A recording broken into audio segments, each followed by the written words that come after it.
अदा हिकिड़ो मिनट ही वीडियो अवां जी इज़त ऐं ज़िंदगी ॿई बचाए सघे थो। इहो ॾिसण लाइ तव्हां जी शिनाख्ती कार्ड ते केतिरा नंबर निकितल आहिनि, उनजी तादाद केतिरी आहे, उहे नंबर कड़ा कड़ा आहिनि। ठीकु आहे, अॼुकल्ह वरी 2 नंबरी थी वई अथव। जॾहिं बि तव्हां वॾे शहर में वेंदा आहियो उते हिकु स्टाल लॻल हूंदो आहे, तव्हांखे चवंदा आहिनि त तव्हांखे फ्रीअ में सिम ॾींदासीं, इन सां गॾोगॾु MP3 ऐं ॿिया कुझु सामान ॾींदा आहिनि ऐं तव्हां लालच में अची करे या कंहिं मजबूरी में हूअं फ्रीअ में हर शइ माण्हू मिलंदी आहे त कोई इनकार न कंदो आहे, पोइ सिम तव्हां वठी छॾंदा आहियो।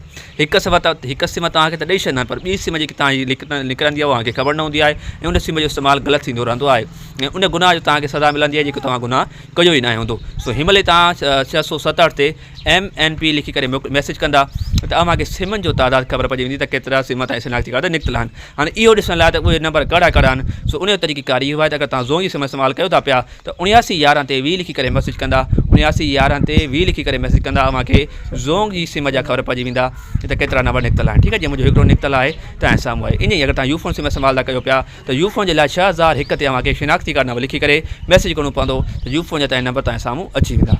ठीकु आहे, त अगरि तव्हां जेज़ या टेलीनार इस्तेमालु था कयो पिया त उन जी हेल्पलाइन जीअं टेलीनार जी 345 आहे, जेज़ 111 आहे।